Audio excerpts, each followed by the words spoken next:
오늘 하나님께서 우리에게 주신 말씀은 예레미야가 4장 13절로 16절의 말씀입니다.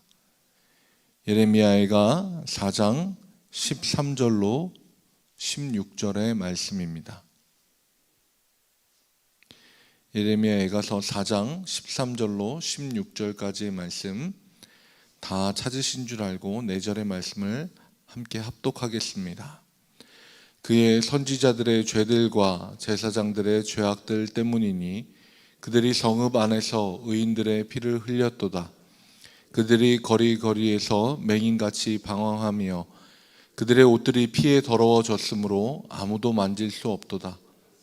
사람들이 그들에게 외쳐 이르기를 저리 가라 부정하다 저리 가라 저리 가라 만지지 말라 하였으며 그들이 도망하여 방황할 때에 이방인들이 말하기를 그들이 다시는 여기서 살지 못하리라 하였도다. 여호와께서 노하여 그들을 흩으시고 다시는 돌보지 아니하시리니 그들이 제사장들을 높이지 아니하였으며 장로들을 대접하지 아니하였음이로다. 아멘.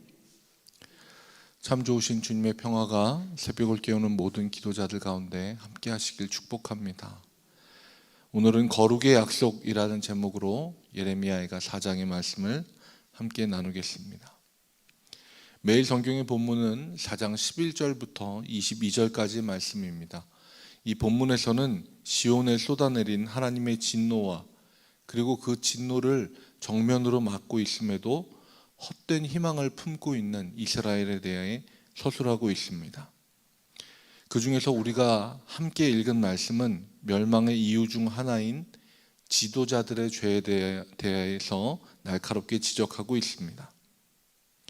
성읍 안에서 의인들의 피를 흘리게 한 것이 제사장들과 선지자들, 지도자들의 죄라고 명시하고 있지만 사실 그들만 죄악에 참여한 것은 아니었습니다.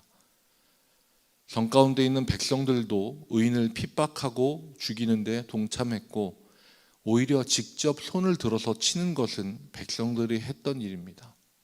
그럼에도 불구하고 하나님은 모든 책임을 제사장과 선지자에게 돌리고 있습니다. 제사장과 선지자는 백성들에게 하나님의 뜻을 전하고 의의 길로 인도해야 하는 성직을 갖고 있는 이들이었기 때문입니다. 그들이 오히려 의로운 이들을 핍박하고 죽이는 일에 앞장섰을 뿐만 아니라 백성을 선동해서 백성들의 손까지 더럽히도록 했기 때문입니다. 출애굽 이후에 아론이라는 대제사장을 세워서 하나님과 사람들 사이에 대언자, 하나님의 말씀을 대신 전하는 사람을 세우셨고 시대마다 형태는 조금씩 달랐지만 어느 때에는 제사장이, 어느 때에는 선지자가, 어느 때에는 사사가 하나님의 뜻을 전하고 그 뜻대로 살도록 권면했습니다. 그 막중한 책임을 가지고 있는 지도자들이 변질되어서 오히려 사람들을 선동하고 피를 흘리게 하는 악의 선봉자가 되었기 때문에 하나님으로부터 그 책임을 물을 수밖에 없던 것입니다.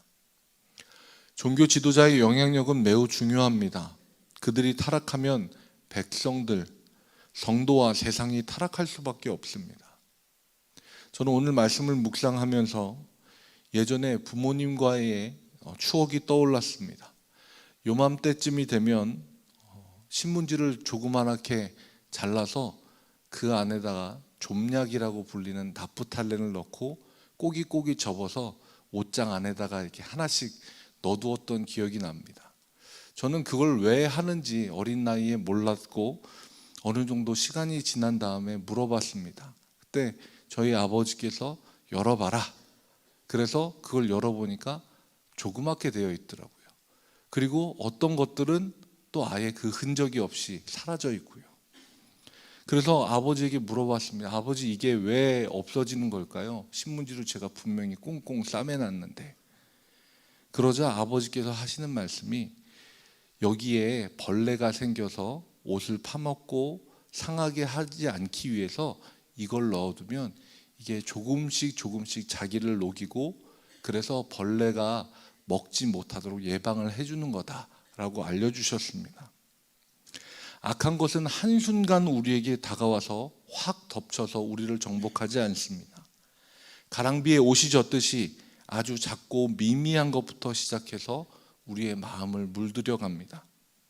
악에 잠식당하지 않도록 나프탈렌이 자신을 조금씩 녹여서 자기뿐만 아니라 주변에 있는 그 누구에게도 악이 접근하지 못하도록, 좀먹지 못하도록 하는 그 역할이 바로 종교 지도자들의 역할입니다.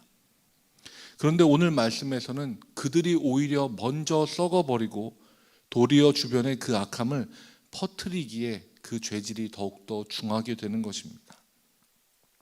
우리가 살고 있는 시대에도 마찬가지입니다. 종교자들의 타락과 죄악에 사람들이 예민하고 격하게 반응하는 이유가 무엇입니까? 그들에게 대하여 기대하는 바가 있기 때문입니다. 종교 지도자라고 하면 다른 사람들보다 더 높은 도덕적 기준으로 살아가야 한다는 생각이 있습니다. 또한 종교 지도자라면 마땅히 다른 사람들의 기준을 만족시키기 위해서가 아니라 하나님의 기준에 맞추어 살아야만 하는 의무가 있습니다. 이 말씀은 종교 지도자라고 해서 목회자들에게만 적용되는 것은 아닙니다. 예수님의 십자가 사건 이후에 우리는 한 명 한 명이 하나님 앞에 왕 같은 제사장으로 세움을 받았습니다. 그래서 우리 모두는 하나님 기준에 맞추어서 살아가야 할 책임이 있는 존재들입니다. 우리에게는 세상 사람들에게 하나님의 사람이 이렇게 살아야 한다라고 하는 막중한 책임과 역할을 보여주어야 하는 의무가 있습니다. 그 책임과 역할을 외면한 이들이 맡게 되는 비참한 모습이 14절부터 16절까지 서술되어 있습니다. 앞이 보이지 않는 사람처럼 방황하지만 그 누구도 그들을 도와주거나 환대하지 않습니다. 도리어 핍박받고 쫓겨나고 한때 그들이 무시했었던 이방인들에게조차 내쫓김을 당합니다. 한때 제사장이었든 나이가 많아 지혜로운 자, 장로로 여김을 받았던 자들이든 하나님께서 그들을 다 흩으시고 다시는 돌보지 아니할 거라는 무서운 말씀을 하십니다.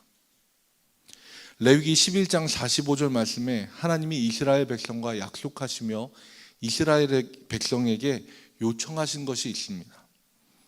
내가 거룩하니 너희도 거룩할지어다.